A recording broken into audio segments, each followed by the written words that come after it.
Welcome to our channel. నేను Lokesh. Yes, తెలంగాణలో BJP కాలి మీరు వింటుంది నిజమే. ఎందుకో తెలుసా?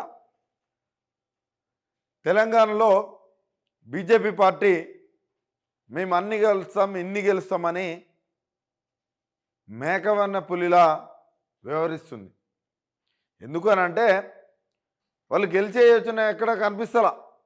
ఎందుకంటే ఖమ్మంలో ఉండదు, ఖాళీనే. ఖమ్మం, వరంగల్లో ఉండదు, ఖాళీనే. మహబాద్ సెగ్మెంట్లో ఉండదు, ఖాళీనే. నల్గొండలో ఉండదు, ఖాళీనే. భువనగిరి ఉండదు, ఖాళీనే. ఇట్లా చెప్పుకుంటూ పోతే హైదరాబాద్ ఖాళీనే.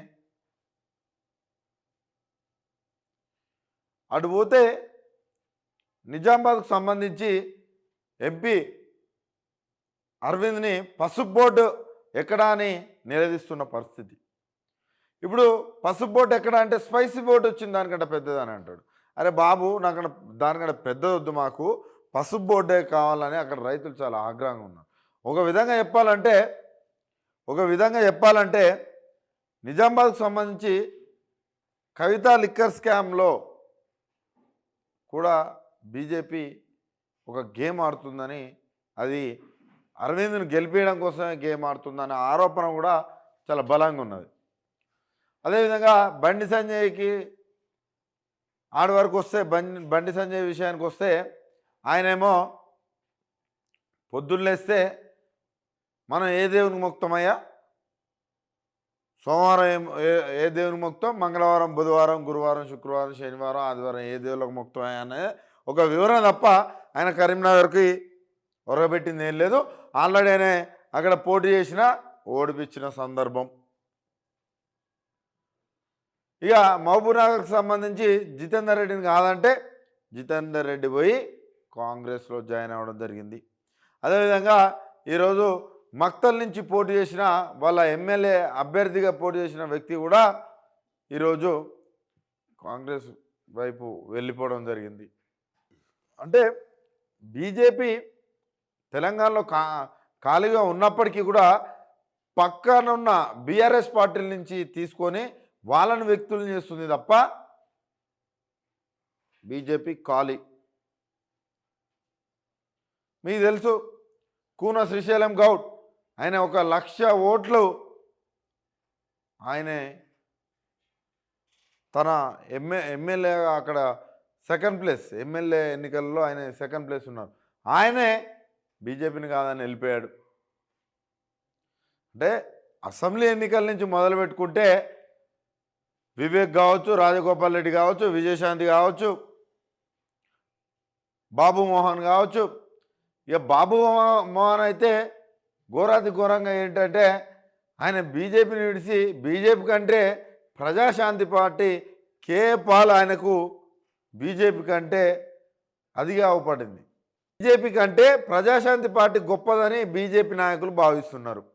అందులో నుంచి విడిపోతున్న వాళ్ళందరూ కూడా బీజేపీ సంబంధించి వాళ్ళంతా కూడా ప్రజాశాంతి పార్టీ చాలా గొప్పదని ఫీల్ అవుతున్నారు. ఇటు వరంగల్కి సంబంధించి ఖాళీ ఉంటే ఆరు రమేష్ అయితే ఒక గేమ్ జరిగింది, ఆయనను ఎత్తుకపోయి మరీ అభ్యర్థిని చేశారు. ఏం చేశారు? అభ్యర్థిని చేశారు. వలసలు ఇంకా కొనసాగుతూనే ఉన్నాయి. ఎవరు బీజేపీలో ఉంటారో ఉండరో కూడా తెలియదు. హైదరాబాద్కు సంబంధించి శ్రీ గణేష్కి అందులో నుంచి వచ్చి కాంగ్రెస్లో టికెట్, ఇటు విరెంచి హాస్పిటల్కి సంబంధించి ఆ యొక్క హాస్పిటల్ అధినేత్రి ఎవరైతే ఉన్నారో మాధవిలత, తను కూడా ఏదో సోషల్ మీడియా వేదికగా హడావుడి చేస్తుంది తప్ప అక్కడ అది ఎంఐఎం గెలిచే సీటు.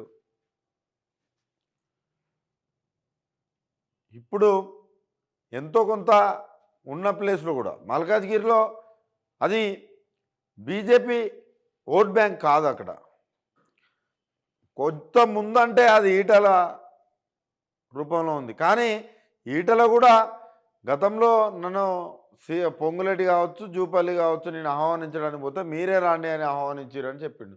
మరి ఆ చెప్పిన నేపథ్యంలో మళ్ళీ ఏమన్నా ఆలోచిస్తాడా, అది కూడా చూడాలి. అదేవిధంగా ఇంకొంతమంది ఇప్పుడు గతంలో అంటే మీరు ఒక ఎగ్జాంపుల్ చెప్తా. తెలంగాణలో అసలు బీజేపీకి ఓట్ బ్యాంక్ లేదు అనే దానికి ఒక ఎగ్జాంపుల్ చెప్తా నేను. అంటే హైదరాబాద్లో అక్కడక్కడ ఉండొచ్చు, కానీ అటు పల్లెటూర్లలోకి వెళ్తుంటే అసలు చాలా కష్టం అది. ఎందుకనంటే రాజగోపాల్ రెడ్డి రాజీనామా చేసిన తర్వాత బీజేపీకి వెళ్ళడం జరిగింది. బీజేపీకి వెళ్ళిన తర్వాత ఆడ రాజగోపాల్ రెడ్డిని చూసి ఆ ప్రజలు అక్కడి నుంచి వెళ్ళారు తప్ప ఏదో బీజేపీకి ఆడ క్యాడర్ ఉందని సెకండ్ ప్లేస్లో లేడు. డిపాజిట్ కూడా కాంగ్రెస్కి రాలే, కానీ ఆడ ఇప్పుడు కాంగ్రెస్లో చేరి గెలవడం జరిగింది రాజగోపాల్ రెడ్డి. అంటే దీన్ని బట్టి ఏమర్థమవుతుంది, ఉప ఎన్నికలు వచ్చినప్పటికీ కూడా ఏదో రఘునందనరావు 1000 ఓట్లతోటి రాజగోపాల్ రెడ్డి ఇప్పుడు గెలిచాడంటే కొంత కాంగ్రెస్ క్యాడర్ కావచ్చు, ఆయనకున్న సొంత క్యాడర్ వల్లనే ఆ రోజు బీజేపీ సెకండ్ ప్లేస్లో ఉంది తప్ప ఎలాంటిది అది లేదు. హుజురాబాద్ కూడా అంతే. ఏదో ఆ రోజు ఈటలకు ఏదో అన్యాయం జరిగింది, ఏదో జరిగిందని ఒక సెంటిమెంట్ని తీసుకుపోయే నేపథ్యంలో ఉప ఎన్నికల్లో గెలిచింది తప్ప మళ్ళీ ఓడిపోవడం జరిగిందట. బీజేపీ క్యాడర్ పెద్దగా ఏమీ అంత లేదు. మనం చూసుకోవచ్చు 2019 ఎన్నికల తర్వాత 2014 ఎన్నికలలో కూడా మనం చూసుకోవచ్చు. అంటే అప్పుడు 100 సీట్లకు పైగా కూడా డిపాజిట్ లేని పరిస్థితి. ఈరోజు 60-70 సీట్లలో కూడా వాళ్ళకి డిపాజిట్ రాలా. కానీ బీజేపీ ఇన్ని గెలుస్తుంది అన్ని గెలుస్తుంది అంటున్నారు తప్ప బీజేపీలో ఇక్కడనైతే తెలంగాణలో అయితే చాలా ఖాళీగా ఉంది, ఖాళీ అవుతుంది కూడా. మీరు చూడండి, పార్లమెంట్ ఎన్నికలు అయిపోయిన తర్వాత ఎంతమంది అధికార దాహంతో కాంగ్రెస్ పార్టీలో చేరుతారో చూడండి. ఎందుకు చెప్తున్నానంటే వాస్తవం. ఒకవేళ కేంద్రంలో ఓడిపోయిందంటే ఇంకా అసలే ఉండదు తెలంగాణలో. ఇప్పుడున్న ఆ యొక్క పర్సంటేజ్ కూడా మొత్తం పడిపోతుంది. ఒకవేళ కేంద్రంలో అధికారంలో ఉంటే మనం అనుకున్న విధంగా ఏంది కర్ణాటకలో కావచ్చు, గతంలో మహారాష్ట్రలో కావచ్చు, ఇట్లా కూల్చివేసుకుంటూ పోతే ఇక్కడ కూల్చివేస్తే చెప్పలేం. కానీ ప్రజెంట్ అయితే అంత పెద్ద చెప్పుకోదగ్గ లీడర్స్ అయితే కష్టంగా ఉన్నారు. కిషన్ రెడ్డి, ఈటల రాజేందర్ వీళ్ళు తప్ప ఇంకా చెప్పుకోవడానికి ఏం లేదు. కొండా విశ్వేశ్వరరెడ్డి అంటారా చేవెళ్ళ, ఆయన ఎప్పుడు ఎన్నికల ముందే బయటకు వస్తాడు. అయినా కూడా రేవంత్ రెడ్డిని అద్భుతంగా పొగిడిండు. సో వీళ్ళందరూ కూడా కొంత వేరే పార్టీ వైపు వీళ్ళు మొగ్గు చూపుతున్నారని తెలుస్తుంది. ఎందుకనంటే వీళ్ళు చేసేదేం లేక ఏదో కేంద్రంలో ఉంది కదా ఇక్కడ మనం ఏదో చేయాలి అనే ఉద్దేశంతో పార్లమెంట్ ఎన్నికలకే పోటీ చేస్తున్నారు తప్ప మరి ఎమ్మెల్యే ఎన్నికలకి ఎందుకు పోటీ చేయలేదు, అసెంబ్లీ ఎన్నికలకి ఎందుకు పోటీ చేయలేదు, పార్లమెంట్ ఎన్నికలకే ఎందుకు పోటీ చేస్తున్నారు అంటే మోడీ దగ్గర ఏదో కొట్టేద్దాం, 1-2 సీట్లు వచ్చినా ఒక దాంట్లో మంత్రి వస్తుందేమో అని. ఇప్పుడు డీకే అరుణ కూడా అంతే. ఆమె నాకు తెలిసి డీకే అరుణ జాతీయ ఉపాధ్యక్షురాలు ఏమో పదవి ఉన్నది. అంటే ఇప్పుడు గెలిస్తే నాకు ఏదైతే నాకు కేంద్ర మంత్రి వస్తుంది అనుకుంటుంది. కానీ ఇవన్నీ కష్టం. తెలంగాణలో బీజేపీ అనేది చాలా కష్టం.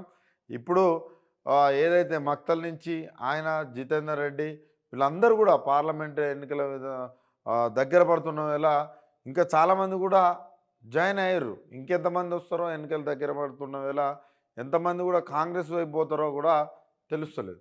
మొత్తానికి తెలంగాణలో అయితే వలసలు సాగుతున్నాయి. ఆ వలసలో భాగంగా కాంగ్రెస్లోనైతే బీజేపీ నాయకులందరూ పోయి చేరుతున్నారు. బీజేపీ అయితే ఇంకా త్వరలో మొత్తం ఖాళీ కాబోతున్నట్టుగా కూడా తెలుస్తుంది. చూద్దాం మరి. Let wait and see. ఎందుకనంటే మనము వెయిట్ చేయాలి అసలు ఏం జరుగుతుందని. ఇప్పటికే అందులో కిషన్ రెడ్డి ఒకడు మాట్లాడతాడు, బండి సంజయ్ ఆటలు అయిపోయినాయి. ఆయనే ఆ దేవుడిని ఈ దేవుడు అంటాడు, ఇది అది అంటాడు, అది ఇది అంటాడు. చంద్రాయన్ పైన 3 ఎకరాలు అంటాడు, చంద్రాయన్ పైకి పోయొద్దాం అంటాడు. ఆయన వేరే ఉంటుంది. ఆయన పక్కకు పెట్టేసిరు, అయిపోయింది. ఒక బీసీ నేత కూడా అట్లా మాట్లాడడం నాకైతే చాలా బాధాకరమే. ఎందుకంటే మేము కూడా బీసీలేం కాబట్టి నాకు బాధాకరమే. ఎందుకనంటే అలా మాట్లాడి అబద్ధాలు ఎన్ని రోజులు చెప్తారు, ప్రజలు కూడా నమ్మరు కదా. కానీ వాళ్ళ అస్తిత్వం కోసం వాళ్ళు ఏదో షో చేయబోతున్నారు. కానీ అది మాత్రం తెలంగాణలో కుదిరేలా కనిపిస్తలేదు. బీజేపీ మాత్రం తెలంగాణలో ఖాళీ కాబోతుందనే సూచనలు అయితే చాలా గట్టిగా అవపడుతున్నాయి. ఒకవేళ వస్తే ఒక 3, 4 సీట్లు ఎంపీ సీట్లు వస్తాయో రావో కూడా తెలవదు కానీ, అంతేగాని వాళ్ళు డబల్ డిజిట్‌కి పోతారు, అది పోతారు, ఇది పోతారు అని అయితే అపోహలు వద్దు. ఎందుకంటే కేంద్రం నుంచి రాష్ట్రానికి ఒరగబెట్టిందేం లేదు. నీకు 10 ఏళ్లలో ఒక గిరిజన యూనివర్సిటీ మొన్న గుర్తొచ్చింది. ఈ 10 ఏళ్లలో ఒక మెడికల్ కాలేజ్ ఒక్కటంటే ఒక్కటి ఇయ్యని పరిస్థితి. ఇంకా చాలా ఉన్నాయి మనకివ్వాల్సిన. మన రాష్ట్రం విడిపోయినప్పుడు ఆ విభజన హామీలు కూడా నెరవేర్చాల్సిన అవసరం కేంద్రానికి ఉండే. కానీ అవన్నీ ఆ యొక్క విభజన హామీలు అవన్నీ తీర్చలేకపోయింది. సో బీజేపీకి ఎట్టి పరిస్థితుల్లో ఓటేసే పరిస్థితుల్లో ప్రజలు లేరు. అదేవిధంగా కేంద్రంలో అధికారంలో ఉందని కొంతమంది పోయి టికెట్స్ తీసుకొని పోటీ చేస్తున్నారు. వాళ్ళు ఓడిపోయిన తర్వాత వాళ్ళు గతంలో ఏమన్నా అవి ఇవి అంటే మామూలు ఇప్పుడు ఈటల రాజేందర్ కూడా పెద్ద ఆరోపణ ఉంటుంది. ఏంటి భూ కబ్జాలు, ఏంది దళిత సోదరుల భూములు తీసుకున్నట్టు, ఇనాం భూములు తీసుకున్నట్టు కూడా పెద్ద ఆరోపణలు వచ్చినాయి.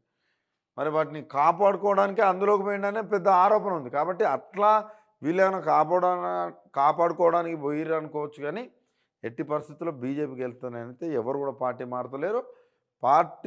ఆ పార్టీలో టికెట్ ఎవరికైతే ఉంటారో వాళ్ళు అట్లే ఉంటున్నారు 17 మంది. మిగతా వాళ్ళందరూ ఎస్కేప్.